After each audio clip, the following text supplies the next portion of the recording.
Olá, boa noite. Hoje é segunda-feira, dia 17 de janeiro de 2023. Eu queria falar um pouquinho sobre algumas coisas que os professores poderiam fazer em sala de aula que eu acho que é legal. Mas eu preciso te contar também o que precisa para isso tudo acontecer. Um professor poderia trabalhar jogos em sala de aula. E há vários estudos comprovando a eficácia dos jogos para a memorização e a compreensão de determinados conteúdos. Ok, para que um professor aplique um jogo numa sala de aula, ele precisa pesquisar esse jogo, ele precisa ter acesso a toda uma série de recursos para que esse jogo ele venha para um meio físico, ele precisa testar esse jogo, ele precisa preparar a sala de aula para que esse jogo aconteça, ele precisa depois discutir o resultado dos jogos e ele precisa depois trazer esse resultado para uma análise sobre quais resultados esse jogo trouxe realmente para o aprendizado do estudante. Isso leva tempo. Quando um professor se propõe a dar uma aula em algum laboratório de ciências, ele precisa visitar o laboratório, ele precisa checar os materiais disponíveis, ele precisa checar o espaço disponível, ele precisa testar antes para saber se a ideia dele está dando certo, se é isso mesmo que vai acontecer. Ele precisa normalmente produzir um material de apoio. Isso também leva tempo. Quando um professor precisa de um debate, ele precisa preparar os temas, ele precisa selecionar os trechos, as reportagens, e isso leva tempo. Quando um professor vai dividir a turma em grupos para determinado trabalho, ele precisa de um tempo. Quando um professor vai corrigir uma prova com questões discursivas, ele precisa de tempo. Ser educador exige tempo e exige muito mais tempo do que aquele em que nós estamos dentro da sala de aula.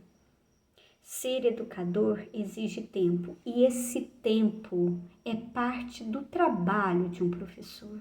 É parte do trabalho do professor toda a preparação para que a aula aconteça. É parte do trabalho do professor tudo que ele precisa analisar depois que um trabalho acontece. Então, quando a gente olha ontem aquela notícia que tinha tudo para ser maravilhosa, né, que reajusta em 15%, quase 15% o salário dos professores, nós em Minas Gerais a gente nem se alegra. A gente nem se alegra porque aqui o nosso tempo de preparo ele não é valorizado. Porque aqui para um professor que está iniciando agora, para ele começa as suas atividades recebendo R$ 2.300 mais ou menos, bruto. E aí quando você desconta a Previdência, você desconta IPSENG, aquilo que sobra, seja muito sincero comigo, estimula o interesse de jovens brilhantes egressos da academia para a vida de um professor? Tá vendo como se destrói um sistema educacional? Tá vendo como que você vai minando o poder da educação? Você vai desestimulando o interesse para aquela prática que exige muito e paga pouco. É isso o que vivemos em Minas Gerais. Nós temos historicamente, governos que não valorizam o que está além da sala de aula e uma sociedade que concorda. E aí, quando chega em casa uma atividade que o professor talvez não viu porque foi corrigir muito depois daquela carga horária que ele está cumprindo em sala de aula, e o professor cansa, não sei se vocês sabem disso.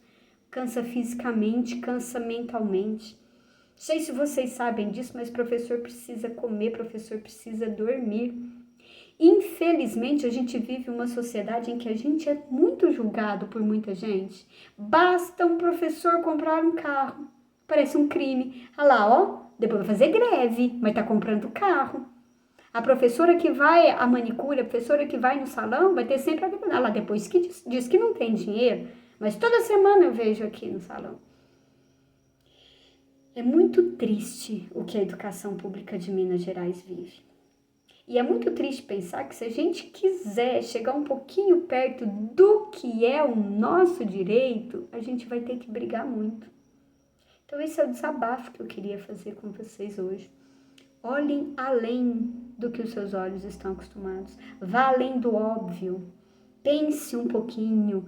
Exija do seu governo que ele faça mais por você. Porque tudo bem com o cara que não quer continuar estudando e quer entrar direto no mercado do trabalho, beleza. Mas e o cara que quiser ser CEO de uma grande empresa?